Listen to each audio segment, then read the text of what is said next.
Good morning, boys and girls. We're going to talk about fractions a little bit more today. So the book shows you a lot using the number line to find equivalent fractions.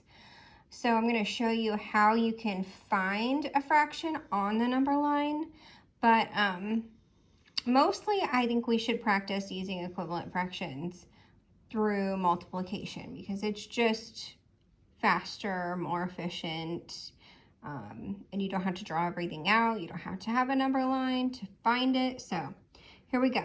Okay, so here's my little drawn number lines. And on your first question in your math book, it says to find equivalent fraction of 2/4, I believe.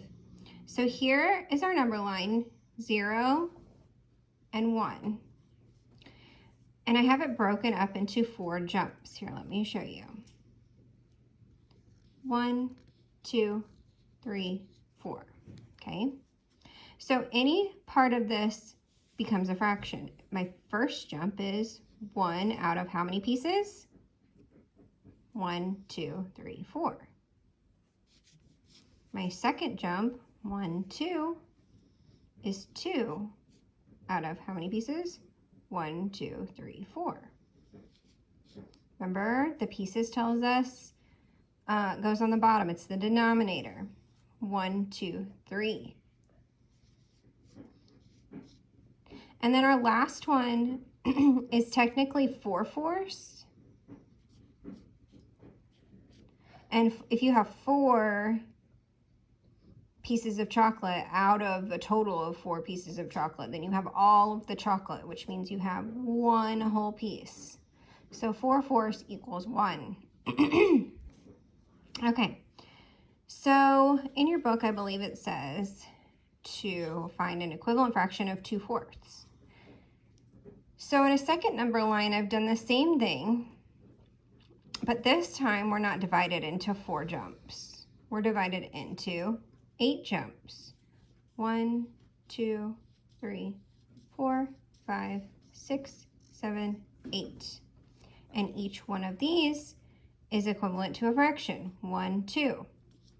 2 eighths. 1, 2, 3, 4. 4 eighths.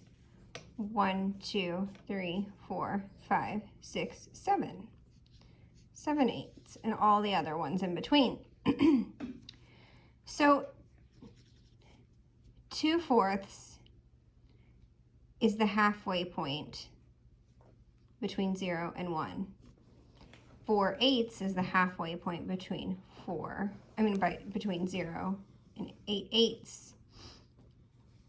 So these two fractions are equivalent. Let's check the way I taught you yesterday because that's really the best way to check equivalent fractions, through cross multiplication. So I'm going to multiply up like an X. 4 times 4 is 16. 8 times 2 is 16. They are equal. 16 and 16 are equal. So we know that this is an equivalent fraction. All right, hold on, because I'm trying to hold this and write. So I'm going to erase all this. Give me a second. I have one hand over here. Okay, hopefully I didn't make you dizzy. So I think the next one in your book, I don't have a book in front of me, so it's one of the things I didn't get delivered to me was a math book. So oopsie doodle. All right, so I think one of your next questions is find an equivalent fraction using 9/6. Yes, the book is suggesting you use it on a number line, but I think the most efficient way is just using multiplication to find an equivalent fraction. So I'm going to show you that. You can do it either way you'd like. If there's a number line in the book and you understand it best that way, and that's fine. But here's how I would do it. I would take 9/6. I'd multiply it by any number. As long as you multiply the top number and the bottom number by the same number, you're gonna have an equivalent fraction. So let's do 2. I always like to do 2 because, well, it's easy to multiply by 2. So 9 times 2 is 18. 6 times 2 is 12. And there you have an equivalent fraction. As long as you multiply the top and the bottom by the same number, you're going to have an equivalent fraction. 9 times 5 is 45. 6 times 5 is 30. Bam, equivalent fraction. If you want to take it by 3. All you have to do is multiply the top and the bottom by the same number, and you're going to have an equivalent fraction.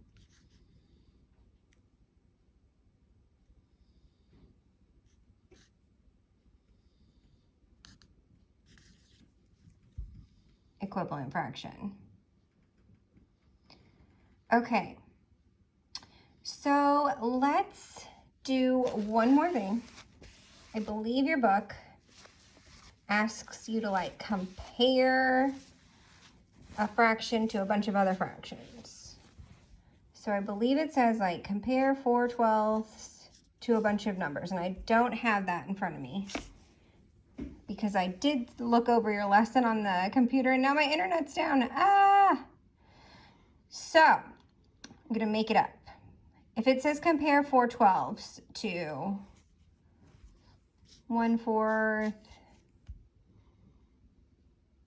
3/8, 5/7, 4/9. Okay, I don't know what it says in your book, but I think it's something similar to this. So what I could do is I could check each one, and I really think that that is probably your easiest bet, but you could use the number line and do it how the book says it, and Mr. Johnson can show you that. But I'm going to show you how I would do it. I would just compare each one through cross multiplication off to the side. You can use your dry erase marker on your desk if you need to. 12 times 1 is 12. 4 times 4 is 16. 16 is bigger than 12. So 4/12 is bigger than 1/4. So you'd write it like this. 4/12 is bigger than 1/4. Nom, nom, nom, nom, nom, nom. Remember, the alligator mouth always eats the bigger number. Okay, then you could just do your next one. Easy, right? Easy and fun? Easy and fun. So we have 3/8, and I think it was 4/12. So we're going to cross multiply. Shoop. Shoop. 36. 36 is bigger than 32, so 3/8 is bigger than 32. Okay.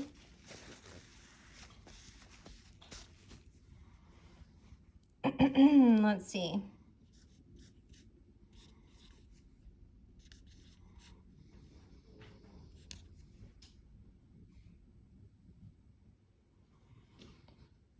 Okay, so you're just going to keep working through each problem until you compare all of them.